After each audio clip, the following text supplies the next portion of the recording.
All right, so earlier we were looking at unit rates and just coming up with unit rates and how there is two of them.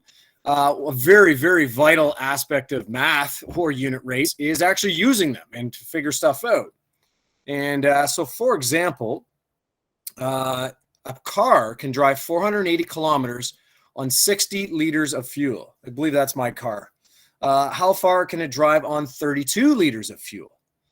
All right, so again, going back to earlier today, to find out a unit rate, we're going to take one value and divide it by the other. So we have two situations here. We have 400 kilometers on 60 liters of fuel, and then our second situation is we now have 32 liters of fuel. All right, so what I'm going to do is relate these two situations using unit rates. Now, first off, the first part, a car can drive 480 kilometers on 60 liters of fuel. So I'm going to create a unit rate here by taking one of my values, my 480 kilometers, all right, and dividing it by 60 liters of fuel. Now, my second situation is how far can it drive on 32 liters of fuel? So here's what I'm doing. I'm going to create a fraction equaling a fraction.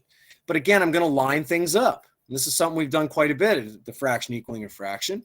And what you'll see is the distance is on the top, the amount of fuel is on the bottom. So I have the 32 liters of fuel. So I'll put that on the bottom.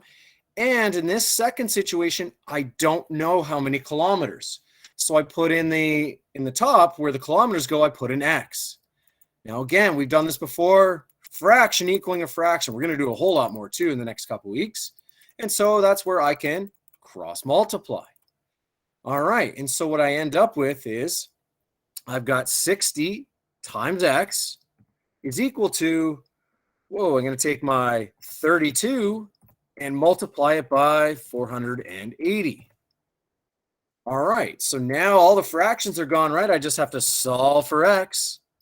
And so I take my 32 and I times it by 480 and I get 15,360. Now I'm not done yet. We want to solve for X, which is the number of kilometers. And so to get rid of this 60, which is attached to the X, I have to divide it off. And what I do to one side, got to do to the other. So I'm going to divide the 15,360 by 60. All right, so those 60s divide each other out, and we'll get our X value, which is equal to, as I mentioned, 15,360 divided by 60, and I get 256.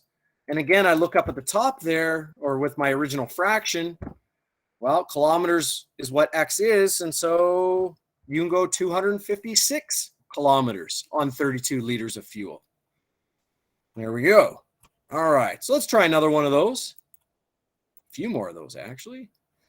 All right, so again, another rate. If someone can run 4.8 kilometers in 23 minutes, how far can they run in 40 minutes at the same rate?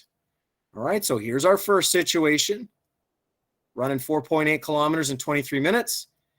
Here's our second situation. We want to know how far they can run in 40 minutes. So again, I'm going to set up my unit rate. So the first situation, I'll put 4.8 kilometers on the top. And now it doesn't matter, long as you line them up properly. Because again, with a unit rate, there's two answers, right? You can take one number, the first number divided by the second, or take the second number divided by the first. In this case, I'll take my distance and divide it by my time. So there's my first situation. Equals. Now my second situation, again, where I'm going to have kilometers on the top and minutes on the bottom. Now we know that this person, they're going to run 40 minutes. Okay, so the 40 goes beside the minutes. And we want to know how far. There's our X again. All right, so we got ourselves a fraction equaling a fraction. So again, I'm going to cross multiply. So I'm going to have a 23 times X is equal to a 4.8 times the 40. All right, so let's see here. So I got my 23 times x is equal to whatever 4.8 times 40 is, and I'm getting, round number, 192. All right, but again, I need to solve for x. So I'm going to divide both sides by 23.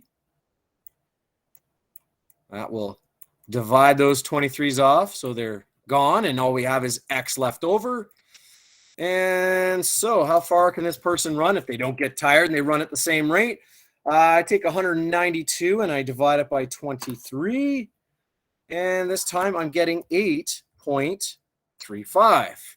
And again, you look up at our original fraction that we set up here. X is the amount of kilometers. There we go. So again, setting up our unit rate, making it equal to a unit rate that is the same situation. Cross multiplying because we have a fraction equaling a fraction, and then solving for our value. All right, let's see here. Number 1, or example 3 here. If a painter costs $350 for 7 hours of work, how much would it cost to have them paint a full day? All right, so again, here's our first situation, $350 for 7 hours of work. And now we want to know our second situation. How much would it cost them to paint a full day? That's a lot of work, isn't it? All right, so again, I'm going to set up my original unit rate. So I'm going to take my money here, $350, and we're going to divide that by 7 hours. Now that's equal to our second situation. So again, our money's on the top. That's what we're figuring out here. Determined by how many hours. Now, here's a little something here. A little different. You got to watch out for this. They got to be in the same units because it says how much would it cost to have them paint a full day? Well, I'm not going to put 1 day in here because we have the other situations in hours. So a full day, we're assuming they're painting 24 hours. Bit of a marathon. All right, so I'm going to put my 24 hours because, again, I want to be in the same units. And we want to know how much money.